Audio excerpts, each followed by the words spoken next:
Hi everyone, thanks for joining us here today. Cakes, Cooking and More. I'm Marie Lockwood. Today's recipe is a beef burgundy over egg noodle recipe. This one, you can buy a frozen version.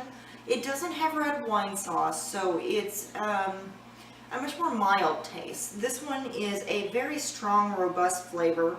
It has a very thick gravy, and of course your meat comes out softer because we haven't frozen it and then defrosted and cooked and frozen and all of that. So let's see what we need. Okay, so for this recipe, the first thing we're going to do is we have 3/4 of a cup of Burgundy wine. You can also use Merlot. Burgundy wine is from a particular region, but it's still a red wine. So if you can't find Burgundy, you can use Merlot. And then I have 1 pound of beef tenderloin that has been cut into little chunks. And we're just going to put this into our wine. And then we're going to cover it and let it sit in the refrigerator and just soak up that flavor for about an hour, at least 1 hour. You can do 2 or 3, however long you want. Even overnight is great because the taste gets even better.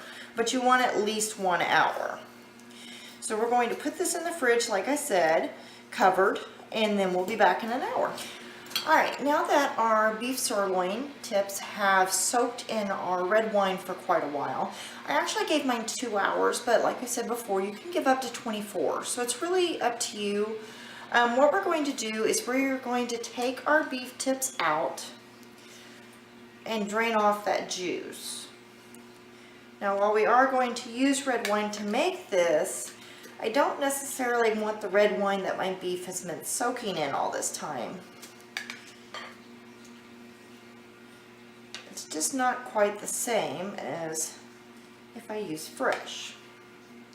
So I'm just using a spoon here with a strainer on it to get all of my meat pieces out.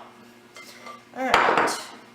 Next we have 2 cans of cream of mushroom, some onion soup mix, some sliced mushrooms, and some more red wine. Now our red wine is a Burgundy, but like I said before, you can use Merlot. Either one works. And we're just going to put everything into our pan here, or our large mixing bowl. Now this is one of those meals that it's so easy to make. It's definitely a level 1 cooking thing. It's very easy to make. But it is very time consuming. When you count in the 24 hours that you want to soak your beef normally, along with how long it takes to cook, it gets really time consuming. But this is one of those things that you can start the night before and make on a weekend. I don't suggest making it during the week unless, like me, you're a housewife and have plenty of time. Otherwise, you're going to be eating very late in the evening if you start this when you get home from work. So like I said, what I do when I was working was make this on a weekend. I'd prepare it the night before and then the next morning get it ready and put it in after I was up and around and ready to go and wanted to eat soon. Usually I would wait till around 1 in the afternoon. This does cook in the oven for 3 hours, so like I said, it's not something you want to start after you've been working all day unless you want to eat really late in the afternoon. Some people don't mind eating really late at night. I am not one of those people. I feel much better if the kids have all been fed and eaten between 5 and 6. I don't like them to eat too close to their bedtime. 1, it's not very healthy. And 2, they end up with a million excuses of having to come out of their bedrooms all night long with needing to use the bathroom and get a drink and this and that. And so it's much better if I just feed them earlier so that by the time they go to their rooms for the night, they're nice and sleepy and the food is settled in their tummies and all of that. But like I said, it's up to you. Some people do not mind eating really late. Alright, so now that we have all of that in, I'm going to take our soup mix, pour that over there. Alright, now we're just going to make sure that everything is pretty well combined, and we've got that wine mixed in with everything.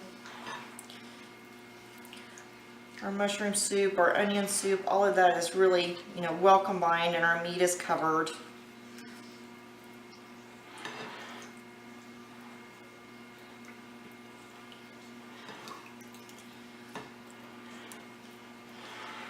Now you can add extra mushrooms if you do want them. I like mushrooms quite a bit. Some people really don't.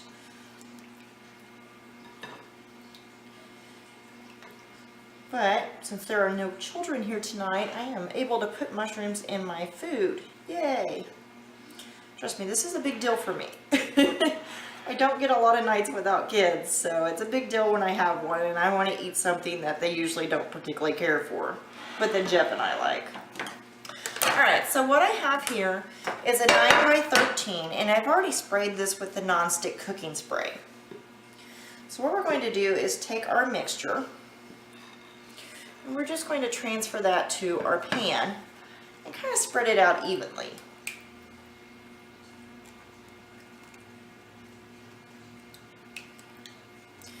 We are going to be cooking this uncovered, guys.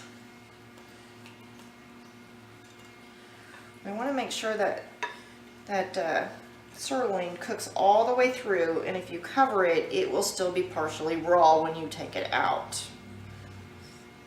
I made the mistake once, so I'm letting you know now. It will still be partially raw, and you will be very unhappy with it.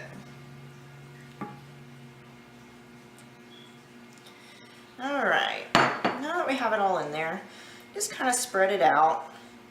Make sure your meat's not all clumped up in one spot. You want everything in there, and you can see that my meat is really well covered with my sauce that I've made here. Alright, so what we're going to do is we're going to pop this in the oven at 300 uncovered for 3 hours. And I do usually stop about halfway through and just give it a mix. You don't have to do that, but I prefer to do it just to make sure that nothing's burning to the bottom and that my steak is still covered. So I just kind of, move everything back over it. Okay, so we will be back in a few hours. Okay, so what we have here are just some egg noodles that we've made per the package instructions. And you're just going to take a little bit of your beef Burgundy and you just put that right on top. And it does come out with a little bit of a almost purple color, and that is from the red wine. Make sure I'm not going to burn myself there. But it's a nice hearty meal, and I have actually seen at the grocery store where you can buy a frozen version of it. It's about the same thing, but this one is a nice homemade, so you can make as much or as little as you want depending on how many people.